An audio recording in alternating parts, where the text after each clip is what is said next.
Hello, everybody. Welcome into DawgNation Daily, presented by Engineered Solutions of Georgia. My name is Brandon Adams. It's good to have you with us. We'll have a lot of fun on today's show. One of the things I'm going to get into a little bit later on is something that Jake Fromm, the Georgia quarterback, said when he joined, former Georgia quarterback now, when he joined us on Friday, and as a part of our DawgNation Appreciation video series, some very complimentary words for Georgia linebacker Monty Rice. And on today's show, I'm going to use what Fromm said about Rice as a springboard for what Rice's role in this upcoming Georgia defense could be. That leadership role, a role that I think of J.R. Reed really thriving in the last couple of years, that could be the spot that Monty Rice finds himself in for 2020. We'll talk about that. Some on video today, a lot on the podcast edition of our show coming up a little bit later on. I'm also going to say hello to Jeff Santel here in just a moment. Before I do that, let me also send out a big thanks to our friends of Engineered Solutions of Georgia for making it all possible. You know, a lot of you are spending a lot more time at home right now than you ever have before. And if you're like me, that means you're noticing things around your home that you may not have noticed during a busier time of life when you just weren't at home quite as much. And some of the things you notice give you a little bit of pause, a little bit of anxiety. You see one of those cracks show up in your foundation. You see a wet spot show up in your basement where you didn't see one before. Sometimes this stuff kind of gets in the garage a little bit there as well. Well, if you find yourself on the verge of a foundation or a waterproofing need, obviously you need somebody smart to help do the work for you and get that fixed. And that's where my friends at Engineered Solutions of Georgia come in. You know, ESOG has 2 full-time engineers on staff. Now, the good news is not every foundation issue is a major problem. Not every waterproofing issue is sort of a major fix. Sometimes it can be a simple thing, and if it is, ESOG is just going to give you the simple fix that you need there. But sometimes these issues can be more substantial because, after all, we are talking about the structural integrity of your home. So if that be the case, then you want Engineering Solutions of Georgia by your side because, as I said before, they have 2 full-time engineers on staff. Also super easy to get in touch with. Simply give them a call. This number could not be easy to remember. It's 678-ESOG now. That's 678-ESOG now. You dial that number. That'll get you in touch with my friends at Engineered Solutions of Georgia. And don't forget, ESOG is a proud partner of the University of Georgia. So you're doing business with some big-time Dog fans. Jay, Derek, the whole team over there, we're big fans of theirs. They're big UGA fans, and they're terrific partners for us here at DawgNation. So check out Engineered Solutions of Georgia. Now, speaking of a terrific partner, I've obviously got one when it comes to our DawgNation recruiting insider, Jeff Santel. And he joins us here right now on DawgNation Daily, presented by ESOG. And Jeff, I'll say good morning to you. Thanks for being with us live on video. There is obviously a lot of recruiting stuff I want to get into with you, but I think it'd be a mistake not to begin with what you and I have had a chance to experience over the last couple of days. On Monday, a chance to talk to Isaiah Wilson, DeAndre Swift, 2 former Georgia greats, guys that made significant contributions in a UGA uniform. And then going back on Friday, 2 of the real pillars of the early days of the Kirby Smart era, former quarterback Jake Fromm, the left tackle, the anchor, the bookend of the offensive line, Andrew Thomas. What was your big takeaway from getting a chance to speak to these 4 young men over the course of the last couple of days? I know you enjoyed it, but what did you get out of it? First of all, good morning, Brandon. D&D, sponsored by ESOG, with BA, covering UGA. I think I've got all my acronyms there. Man, you're speaking about DGDs there, Brandon, with Andrew and with DeAndre, Isaiah. I think the big takeaways is, you know, people's mileage will vary, I guess, on those interviews. Lots of people will say, "What's the juice? What's the thing I want to know now?" And a lot of folks would gravitate towards the comments that were made about Monty Rice and Jamari Salyer and Lewis Seen and James Cook and Zamir White, but I thought it was interesting how DeAndre Swift told us that his best moment at Georgia was that Notre Dame game when his freshman year, when he only had like 40 yards rushing. He made one great explosive play and they won that game. He kept mentioning, Brandon, oh, that's, you know, this is the way he couched it.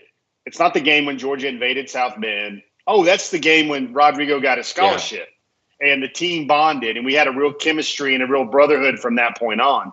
I think that's when DeAndre felt like he was a part of the Georgia program, regardless of all the big stats that he was going to put up.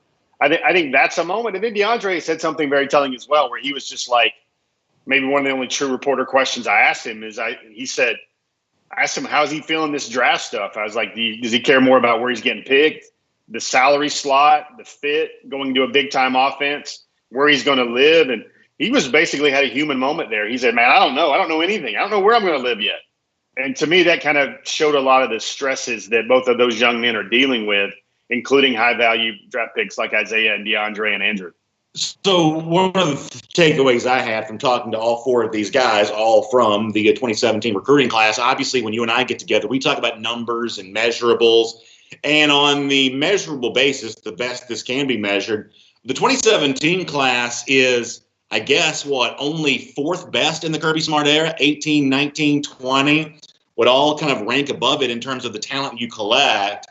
And yet you come back to, especially given the other names in the 17 class that are either still a part of the program or have been big-time contributors, there is something about that group that cannot be measured. It is an intangible thing. And when you get a chance to talk to Andrew Thomas on Friday and Jake Fromm on Friday, come back and talk to Isaiah and DeAndre on Monday, I think you're just sort of hit over the head, by that fact once again of, man, this group is going to be really hard to replace. It seemed special at the time when all these guys signed, but part of that was because of how hungry Georgia fans were to have a truly elite class, whether the 17 class, ranked number 3 at the time, kind of was. But as more time passes, Jeff, a weird thing has happened. The class even seems more special than it did then, even though at the time it was heralded as the best class at that point in UGA history. But speaking to these four guys the last couple of days, you're just reminded and reinforced of just how difficult their spirit is going to be to replace as much as their talent.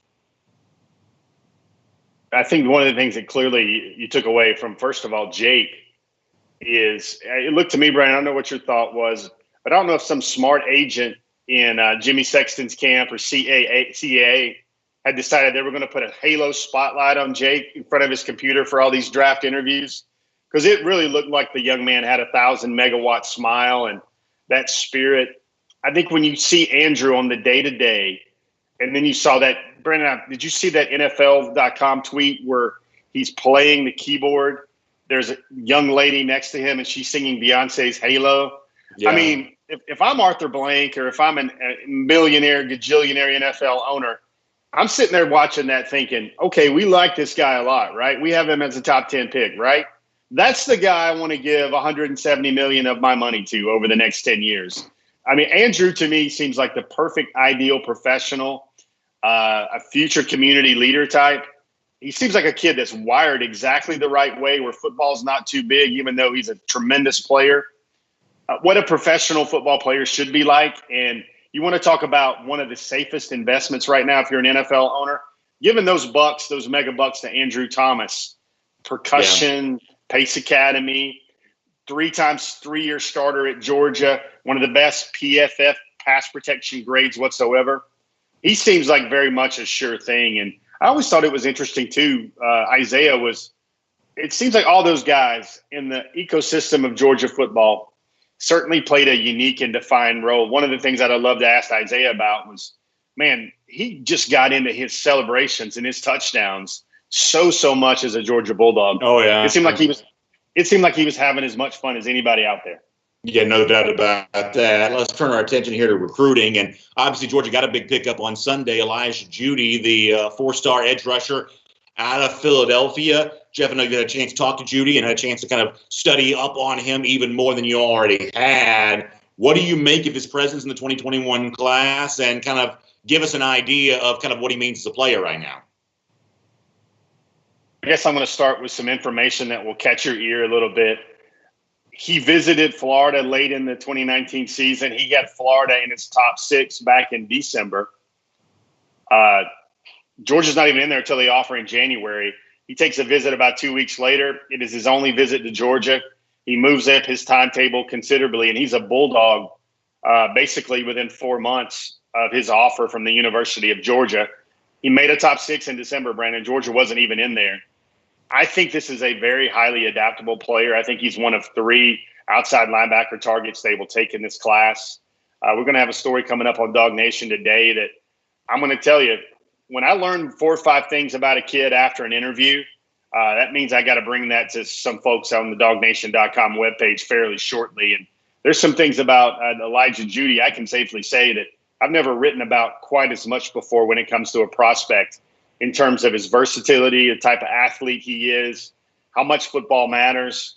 I mean, everybody sees his dad, and I think they always make that point about how much eligibility does he have left. Sure. I think he has 2 years of eligibility left. But Brandon, this is a guy that works as a corrections officer for his main source of income, and then he doubles as a bodyguard for hire to professionals and celebrities around the Philadelphia area. So, Brandon, when we're doing Marlowe's again and we're doing meet and greets or whatever, maybe we should consider a bodyguard for you now that you look sort of like a shady character with that beard, my man.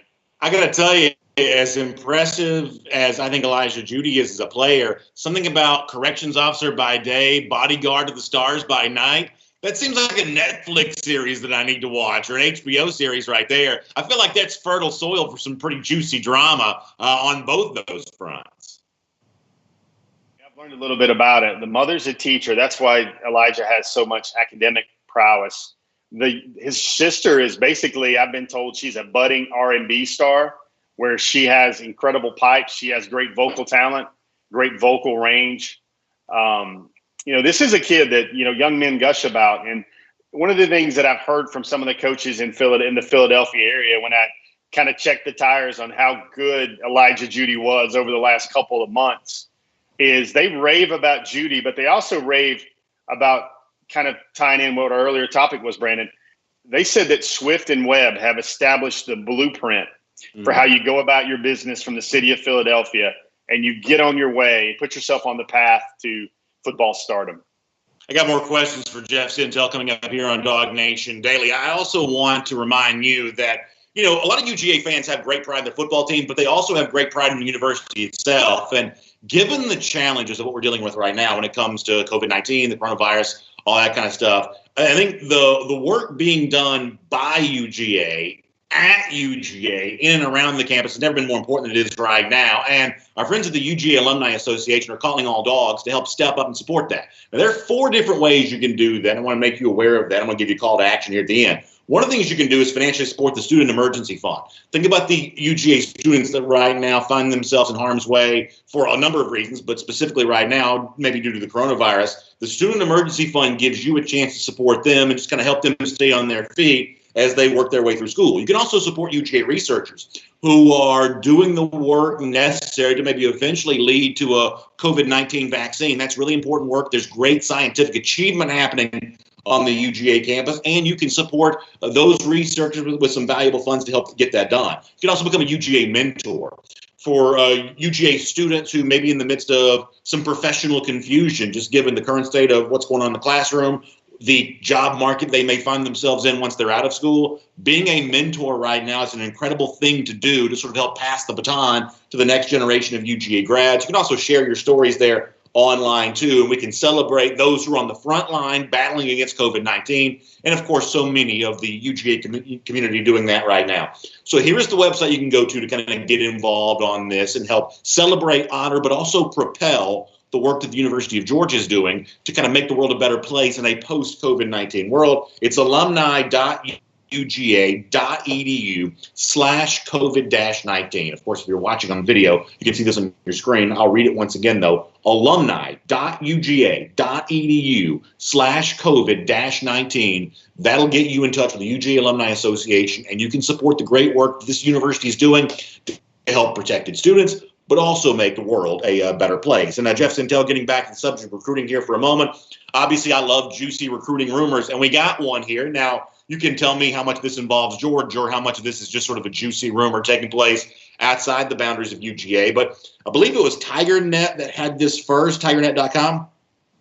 Corey Foreman, very high profile, 2021 commit to the Clemson Tigers, had kind of a cryptic tweet the other day where it certainly seemed like he was leaning in the direction of a decommitment from Clemson. And I guess reporting coming out of Clemson on this lets us know that apparently Foreman wants to take his official visits, which is kind of the prerogative of a 5-star. But as we've talked about a million times before, Dabo Swinney has kind of gotten away in the past with keeping his guys from doing that. He doesn't call you a Clemson commit.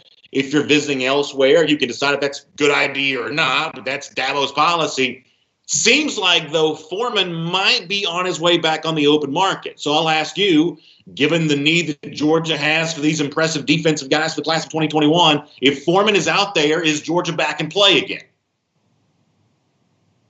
The short answer there, Brandon, is no. I think Foreman's back in play, which brings a lot of schools back into play. I think if you were doing Dabo World Daily, Brandon, or DawgNation Daily, I think this would be some juicy content for you to think about, because let me frame it up in a way that you guys might not be able to understand. Talking about Corey Foreman here. Corey Foreman was the best defensive lineman at the opening last year as a junior. He was seen to be better than Brian Brzee, better than Javon Dexter, better than DeMonte Capehart. A lot of stellar, big-time 5-stars in the 2020 class. Corey Foreman is just a junior, class of 2021. And the decommitment watch is certainly happening right now, Brandon. And for Georgia fans to kind of weigh the significance of this, Corey Foreman's the number 1 player in the country. He is an impact type defensive end. And this would have been like the decommitment watches or worries or pearl clutching for Nolan Smith back in the day in the 2019 class. That's the seriousness of gravitas that it has towards the Foreman issue. But I think it goes a step further. This would be the first decommitment for Clemson and Dabo Swinney since 2015. So it would set a precedent a little bit that here's a guy that was all in with Dabo Swinney and the Clemson Tigers. I think he even got a tattoo as well, an $800 tattoo of the Tigers on his body as well. And now he's wavering. So why is he wavering? I think it's a little bit of a gumbo with COVID-19. He wants to take his visits. He wants to stay closer to home. USC is putting on a big push with his inner circle.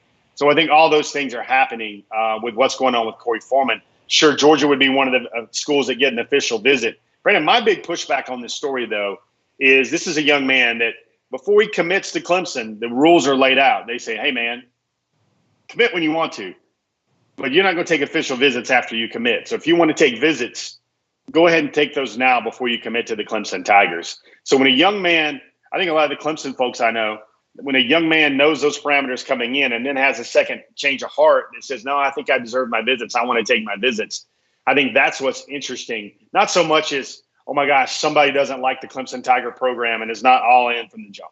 Yeah, I guess what I'm saying, though, is that if Foreman committed and only to later find out, well, maybe I want to take my visits, then it sounds like I'm not saying he's unhappy at Clemson. I'm just saying maybe he didn't do as much of his homework to make sure that this was truly the place that he wanted to be married to. And so from the standpoint, from that standpoint, it certainly seems like he's there for somebody to take. And that may not be, Georgia that can swoop in, but certainly it seems like the commitment to Clemson all the way, when it was initially made was premature. That's clear. I think the other thing to think about there is if he opens it back up, he'll take his 5 officials. The very likelihoods, there's really 2 paths, Brandon. One, the most likely thing for him to do now if he opens it back up is to take his 5 officials and maybe go back to Clemson in the end. That would be, Clemson's program didn't get any worse over COVID-19. But the thing that's starting to pop up here with even the crystal balls and your favorite online chatter is there's a true reality that USC will now swoop in and get him, because there might just be a reality that he needs to be closer to home. He wants to play closer to home in this environment. I think USC is really one of the change agents for this decommitment here. I think Georgia will get a visit. I think Georgia will turn his head. But in the eventual long game here, Brandon, I would see Corey Foreman saying that he's still a better fit for Clemson than he is for Georgia if he's going cross country. So this is a small point, and it doesn't really matter all that much, but I am kind of curious about this. I mean, if USC were to get Corey Foreman, that'd be the first recruiting win they've had since Pete Carroll was coaching there. I mean, do you really think they have the power, the wherewithal right now, even if they have a geographic advantage, to win a recruitment like that? One of these kids have got to decide that they want to come back and play for USC.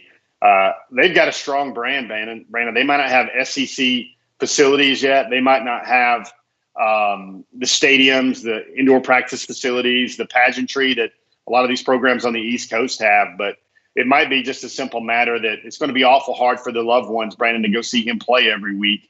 And that's something, it's very simple, that we live and breathe every day with players around the state of Georgia. I would simply think my thing on this happening is a young man just wants to take his visits, even in a world where maybe some folks would have a pause button there about, oh, I need to go visit 5 different regions in 5 different parts of the country via airlines right now. I just think he just wants to take his visits and focus on his senior season. But I would see him coming back to Clemson in the end. Let me do one more thing before we let you go here. Obviously, Saturday, Kirby Smart was live tweeting the replay of the Georgia-Notre Dame game. We saw some interaction with recruits on that. Kirby can't obviously mention them by name. We saw James Williams get involved with that. I believe Barrett Carter did as well at one point in time. How effective do you think a live tweet Saturday from Kirby Smart is from a recruiting standpoint at a time there's not really much else sports-wise going on? How much do you think Smart's tweets got the attention of maybe more than just Carter and Williams? Well, Brandon, I'm gonna tell you what I think happens here. I think there's some synergy with that in terms of real-time tweeting and communication. I would imagine, Brandon, let's just do this. Along with me right there. Wouldn't it odd that Kirby Smart sends out a tweet and these young people are aware of it and able to respond to it within, 20, 30 minutes after the tweet?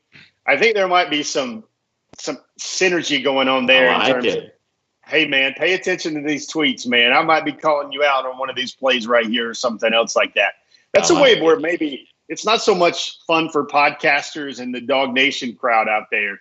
Maybe it's a way for these recruits to feel a little bit involved as well. And if he can't recruit them face to face and in the same room, that perhaps he can recruit them through a virtual G Day. And I think, man, that game, the pageantry, everything everybody saw, it's still really hard to top in terms of an environment for college football. And it's this way, Brandon, any publicity is good publicity. And that was great publicity for the University of Georgia in a lane where, Brandon, you didn't see Clemson doing that. You didn't see Auburn doing that. You didn't see USC. You didn't see Ohio State doing that. Georgia kind of was the one that anchored itself to that. I think the only other program that I know that went through a similar machination or similar mimicry of let's redo this thing again. I think Nebraska was another school that did something else like that. I think Georgia was able, and maybe it wasn't a very crowded landscape, but Georgia was able to register with a lot of folks on that day regardless. Yeah, I think that's really true. Jeff, I know you got a lot of great stuff coming up at DawgNation.com this week, including another edition of Before the Hedges presented by Kroger on Wednesday. Give us a little bit of preview for what the rest of the week's going to look like. We're going to write a little bit more about those guys that I've had stories kind of tucked into my back pocket a little bit. We're going to write about Darren Branch. That's a part of the Georgia 2020 class. I don't think a lot of folks know a whole lot about Darren Branch. I'm going to bring back one of them out of the vault, Brandon. There was a story Mike wrote this week about Nakobe Dean, and I thought to myself, there's a couple of things that we didn't write about Nakobe Dean prior to his enrollment and him playing at the University of Georgia. And now with Nakobe moving into kind of a star turn at Georgia, a starring role at Georgia, I think it's time to share some of those things and get excited about what type of player and person Nakobe Dean is. Aside from that, Brandon, I will call everybody's attention back to what Isaiah Wilson said yesterday about Georgia's tackles, Georgia's outside linebackers. I also want to write something about the Wolfpack pretty soon because Elijah Judy's the newest member. But I want folks to know that Georgia definitely has as good an outside linebacker room as anyone else in the country right now. Looking forward to reading that. Jeff, thanks for being here on DawgNation Daily, presented by Engineered Solutions of Georgia. We'll enjoy reading you, watching you, and everything else in between. Of course, here talking to you on DawgNation Daily again very soon as well. Safe and well out there, everybody. Thanks for it. Good stuff there from Jeff Sintel. By the way, speaking of good stuff, before I get into your comments, let me also remind you about what we're doing with our friends at Sock Fancy. Stefan and the whole team over there. Stefan's a UGA grad. I wrote about him on Sunday at DawgNation.com. The way in which they've kind of transformed their operation, normally a subscription-based sock service, now supplying masks for those who need them and those who are in need of them. I think this is a really cool thing. The response to this has been great thus far. So when you're going out to supermarkets and as you kind of slowly start to live your life out in public again, there's still going to be a need for social distancing. There's still going to be a need for just sort of common sense behavior to protect yourself against COVID-19. And that's where these masks kind of come in. You're probably seeing a lot more of those as you're out and about in public. Sock Fancy's supplying those right now. And when you use the promo code DawgNation, here's the website to go to, sockfancy.com/masks. Sockfancy.com/masks. When you use the promo code DawgNation, you can save 10% off your mask purchase. But that's not all. For every mask that Sock Fancy sells, they're also going to donate, as I said, to someone in need. And they talked to us. We said, wouldn't it be great if we could kind of channel some masks in a specific direction? We were kind of talking about what we wanted to do with that, how we wanted all that to play out. And the one idea that someone had was, when you look around our state right now for the essential work that some people are doing, for the people that are doing that work, and let's face it, every job is essential when it comes to putting food on tables and supporting families and everything like that. And for some of the men and women who are doing that work, they have no alternative for childcare. That's why daycare centers are still open. And the daycare centers in this particular case are doing such an important work to allow the other essential work to take place. It really is an incredible, part of our infrastructure here in the state of Georgia right now. And obviously the chance of disease spread exists in these daycare centers. They need masks, cloth coverings to help, keep people from breathing on other people. And so that's where we're coming in. And so for everyone who goes to sockfancy.com/masks and use the promo code DawgNation, not only do you get 10% off your mask purchase, but we're also going to help try to get a big group, bunch of these masks and sending them to daycare centers or other similar facilities around the state of Georgia to help support the people who are supporting the essential work that's done around our state. I think that's really, really important. I'm really proud that DawgNation is able to kind of team up and do this. And I am so thankful for so many of you who've already taken the challenge to get involved here, and look forward to seeing a lot more of you doing that very same thing. All right, with all of that said, let's kind of dive into some comments here on anything you want to talk about, anything you want to do here on DawgNation Daily, presented by Engineering Solutions of Georgia right now. I believe I was on YouTube to begin yesterday. Let me go Facebook to go right now, and we can just kind of take the chat pretty much anywhere you want to go. A lot of folks weighing in on that. Really appreciate that. J.C. Howell, Sid McClellan, a lot of folks saying hello. Travis Hall saying that. Jack Gallagher giving us a woof, woof, woof. Can't wait to see people barking back at Sanford Stadium again very soon there as well. All kinds of really fun stuff. I'll say hello to our YouTube side of things here as well, and we'll start taking your comments on Georgia football and just giving you a chance to kind of sound off and talk about whatever you'd like to do on the YouTube side of things here for a moment. By the way, Green Soldier talking about Nakobe Dean, who Jeff mentioned a moment ago. Green says that Dean's insanely fast, and Monty Rice always lays some wood. I'm really excited for one of the most athletic inside linebackers in Smart's defense. And I think that's really important. And on the podcast, Green, I'm going to get more into this today. But I think that Monty Rice's role at Georgia goes beyond just what he brings on the field. And when it comes to a guy like Nakobe Dean, in a lot of ways, Monty Rice is a perfect complement to that, because while Dean's kind of the fast guy, sort of cut out of that Roquan Smith mold, I think of Monty Rice as slightly a different linebacker, a little bit more of a thumper, certainly a very good run stopper. When you're forced to stop the run with kind of a limited number of personnel on the field, so many teams now kind of spread you out so wide that you're playing, nickel-based defense most of the time. And in some cases, you've got 6 defensive backs in the field. Against LSU, for a large portion of the game, Georgia had 7. So that means that when teams choose to run the football, in some cases, you're having to try to stop the run with just a smaller number of what you typically think of as run stop personnel. That means the job of Jordan Davis is made more challenging. That means the job of Monty Rice, who's kind of the wave of the defense and run stop behind Davis, his job is made more challenging. But, Monty's a sure tackler. He's a physical guy. When healthy, he's been really good in that role. And that's kind of the on-field value that it brings to the table. A guy like Nakobe Dean kind of plays that, athletic hybrid sense of kind of, sideline to sideline, running all over the field. Monty Rice, I think of as stout against the run, and you got to have both in your linebacking core. And certainly Georgia's lucky in that regard. But beyond that, I'll play audio for you in the podcast later of Jake Brown calling Monty Rice special. I think special is an interesting word, and at times in sports it may be overused. But in terms of the intangible value that Monty Rice potentially brings to the table, I don't think that special is overpraised in this case. I don't think that's something that's kind of flippant or puffery necessarily. I think that you see in the last couple of years for Georgia, the role that leadership has played on the defense, the kind of articulate confidence that J.R. Reed always spoke with. Now J.R.'s gone, and I think J.R.'s got a chance to make a name for himself in the NFL. I'm not sure when he'll get drafted, where he'll be drafted, but he's going to have a chance to make himself a home in the league, and the intangible qualities that he's possessed, I think, will help him potentially earn his way onto a roster. And at Georgia, you got to figure out, well, who replaces that? Who sort of steps up in the wake of all of that? And I think a real strong candidate to do that is Monty Rice himself, because a lot of the ways in which I was impressed at the end of 2 seasons ago by J.R. Reed in terms of the leadership, the way in which he spoke.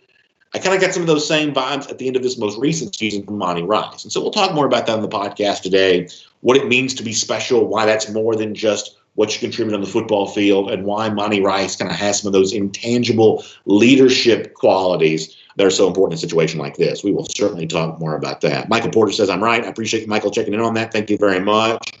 Green Soldier also says that he thinks the 2020 defense may have more vocal leadership than previous editions have. That may be true there as well. May be very true. Heath Hatcher on the subject, one of those other linebackers, says excited to see Nakobe Dean grow into the player that he's set up to be. I would never say that I expect him to be like Roquan Smith, because that is a very unfair comparison because of how good Roquan became. But if you use Roquan Smith as a what's the word I'm looking for? As an example of kind of how a career progresses, remember, after a freshman season in 2015, Roquan wasn't Roquan yet. And even after a sophomore season in 2016, he was good, but not among the best players in the country. Had 95 tackles. You know, he was good. He was an important part of the Georgia defense, but not a national award winner. He became that in 2017. Now, I would argue that there are some things that Nakobe did on a deeper defense, by the way, than Roquan was a part of in 2015, that suggest that he may have been farther ahead as a freshman in 2019 than Roquan was in 2015. But certainly the path, the growth, the development, because of all the things an inside linebacker is asked to do, you're not going to be that guy just right away. You are going to sort of grow into that role over time. I think that's an important thing to remember. Dapper Dan says, BA, even after the home show ends, you guys should keep the video chats possible instead of people just calling in and showing a stock pick. He says might even be better in studio. That means keeping the comment section going after the show is over. That's an interesting idea. Stephen Venanzi says that he saw an interview with with Jake Fromm, where he mentioned that Pickens has the potential to be the best, but just has to stay humble. I think that's fair. And, that probably echoes some of the things that, what Jake said after the Sugar Bowl, where he kind of talked about the growth that he saw from George over the course of the year. And Pickens in that same Sugar Bowl press conference after Pickens had the great game, kind of talked about how much he enjoyed being pushed by Jake and pushed by Kirby Smart over the course of the offseason. Over the course of the season, challenged to be better, really pushed to be better. I think in a lot of ways the narrative around George Pickens has been poorly formed. And it's undeniable that there's some off-field things that Pickens has needed to work on. We know that's true because he missed part of the game against Georgia Tech for whatever reason. We know that's true because somehow, some way, the emotions got the best of him near the end of the Tech game. That caused him to miss part of the SEC championship. So we know that Pickens, from an emotional standpoint, from a maturity standpoint, we know he has had some things to work on. We see evidence on the field of what's ongoing off the field. However, I think that in some cases Pickens has been treated unfairly because maybe some assumptions have been made about him that are just not quite true. Pickens seemingly, based on his own words, has embraced hard coaching. And based on his own words, has embraced being pushed by his teammates. The one thing I've always liked about George is the competitive toughness that he brings to the equation. And I've said this a million times. Let me try to calm down a fighter more so than instilling some fight into a calm guy. It's way easier to take somebody to 12 and try to bring him down to a 9 than it is to take somebody to 7 and try to push him up to a 9.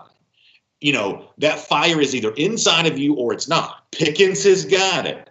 The challenge of harnessing that energy, channeling it in the proper direction, frankly, is not as hard to do as some people made it out to be. So in terms of the kind of intangible qualities that I want my players to have, I believe that Pickens has kind of always possessed way more good than sometimes he's been given credit for. I think some people have kind of taken it as a way to sound smart, to sort of make it seem like they were not that impressed by George Pickens because of whatever reason.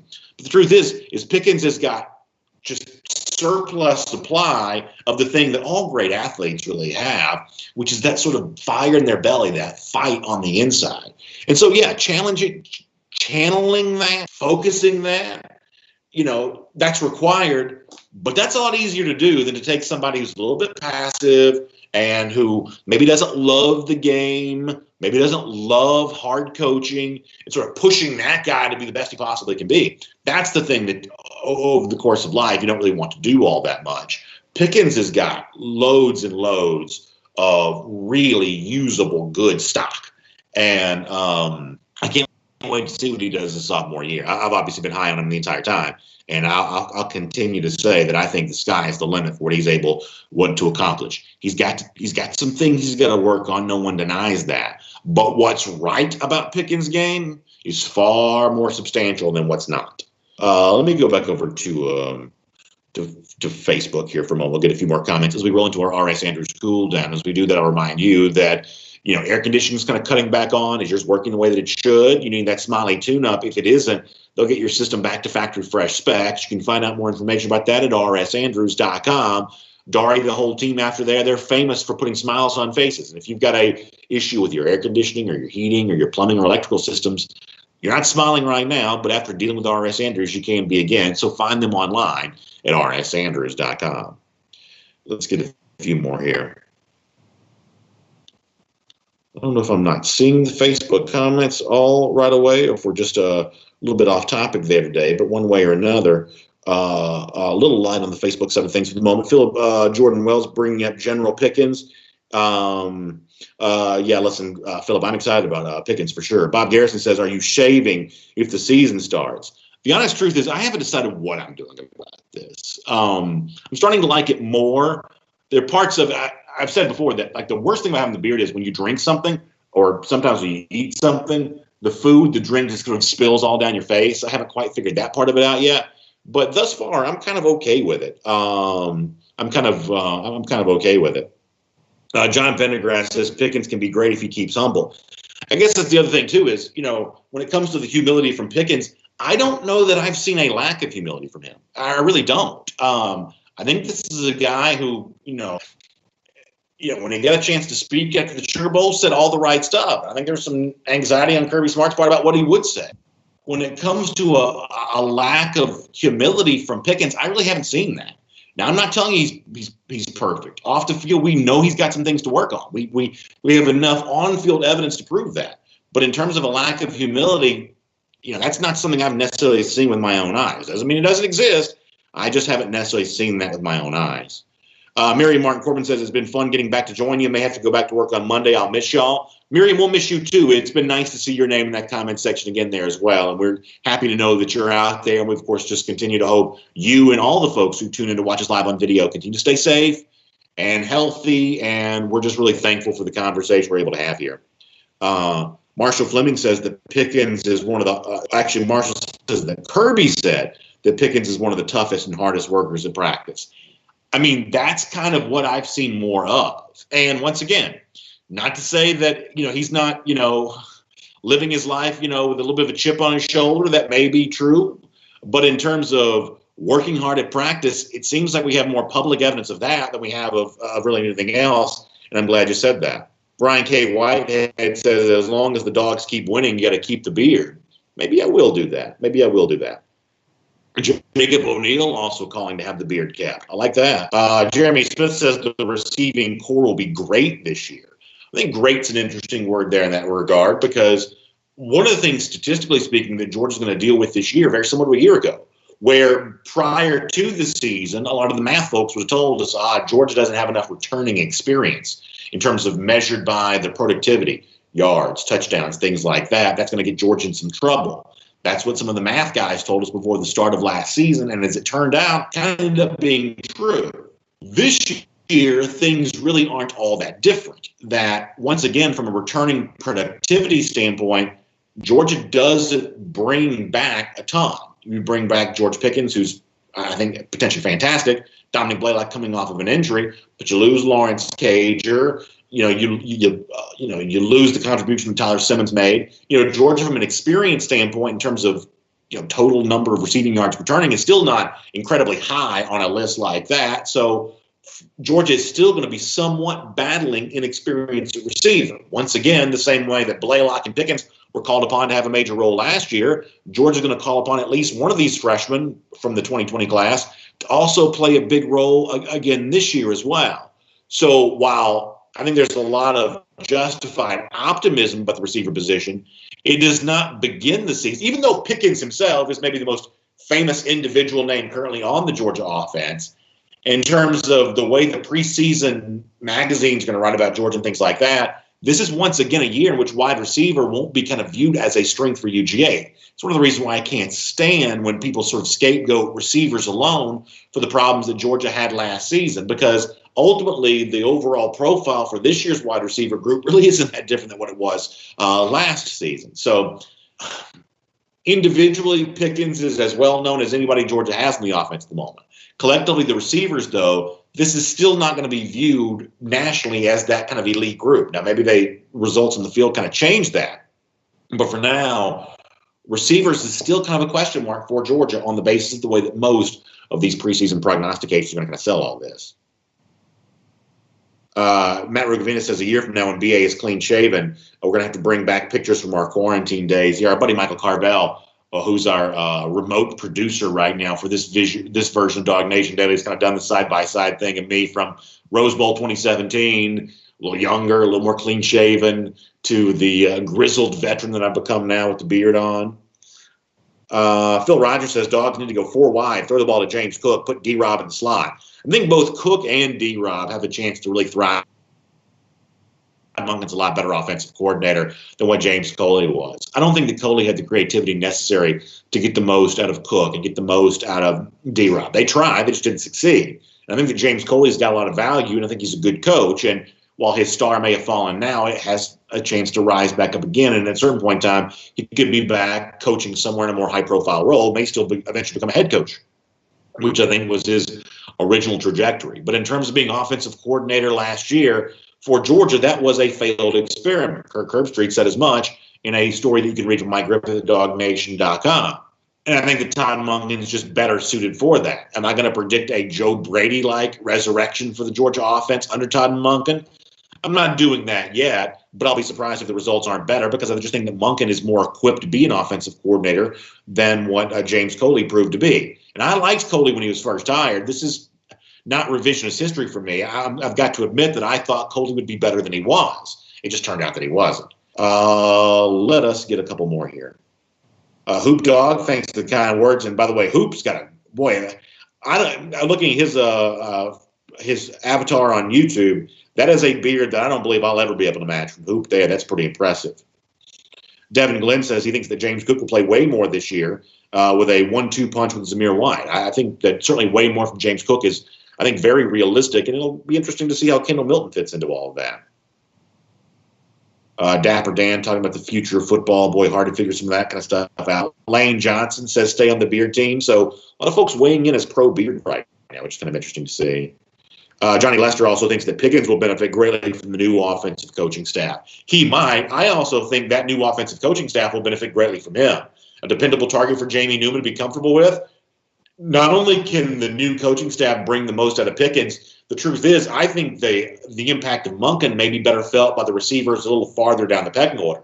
I think if anything, the presence of Pickens, his ability to kind of go get the football, even if he's not blazing speed guy, I think that he may actually aid the transition of Jamie Newman into the SEC more so than the opposite here. I think that's going to be the value of Pickens, much like Pickens himself has said that Jake Fromm helped him kind of work his way into SEC form. It may be Pickens' turn to do that for the new Georgia quarterback, which I obviously believe is going to be Jamie Newman. So I think that's a very, very fun and interesting thing to think about. Let me also invite you to check out the AJC, Atlanta News Now. Obviously, there is a lot going on, some of which we're not going to really talk about here because it gets kind of nasty and political. But in terms of the stuff about to happen in the state of Georgia, what's going to open up on Friday, how all that's going to be impacted, what are exactly the rules for restaurants and things like that. AJC.com can give you the news you need on that. Atlanta News Now, not just Atlanta, the state of Georgia, though, when it comes to all of this. so you can continue to kind of follow that. And don't forget, NFL draft coming up on Thursday. So if after a while the coronavirus stuff just kind of gets you down, gets you frustrated, whatever else, go to ajc.com, read up on the NFL draft. The Falcons, for those of you that care about the home team, are potentially very much in the mix for a trade up. A lot of rumors involving Atlanta right now. Follow that closely, ajc.com. Get your Atlanta news now from ajc.com. Huge thanks to R.S. Andrews for making the R.S. Andrews Cool Down possible. Find them online at rsandrews.com. Our friends at ESOG Engineered Solutions of Georgia have made DawgNation Daily possible. Don't forget, for your foundation waterproofing needs, they're a great business to do business with because they are UGA, they're official partners of UGA. They're also good friends of us here at DawgNation. So it's Jay, Derek, the whole team over there. Make sure you tell them hello. Give them a call. Dial 678-ESOG now. That's 678-ESOG now. I'll also say Gator Hater Updater. Our buddy Eddie would not let us go if we didn't pay good due diligence on that. Nice round number today. 1,270 days. That's how long it's been since those lousy, stinking Gators have beaten the Georgia Bulldogs. So I'll just say this briefly. I don't usually watch a lot of scary movies. I just don't. Have y'all seen, what's it called? I think it's called Crawl. I watched this movie the other day. This is like the scariest thing I'd seen in forever because it was like very realistic about a house in Florida that got kind of overrun by a hurricane. Daughter goes to like save her dad who was like down in the basement. And like the whole like basement flooded. Another reason why you need Engineered Solutions of Georgia, I guess. That's not the point of the story. Basement flooded and all these like alligators are down there. And like alligators are all over the place as like the roads get flooded. This is the scariest thing I've seen in forever. But in watching the movie, it was really a reinforcement to me what a vile mascot an alligator is. You know, how could you make that the symbol of your program when you see just the insidious behavior during this movie, this Crawl? I'm sure it's whatever subscription service you're a part of, you can probably find it. What a freaky movie, scary movie. Really, I didn't like it. I'm not gonna lie to you. It just reinforced my hatred for Gators, and another reason to be a Gator hater. And Gator Hater Updater now 1,270 days. All right, I gotta go. We got a podcast to do. We'll see you there for that, and on radio on 960 The Ref in Athens. Thanks for being here. DawgNation Daily, presented by Engineered Solutions of Georgia. Y'all have a great day, everybody.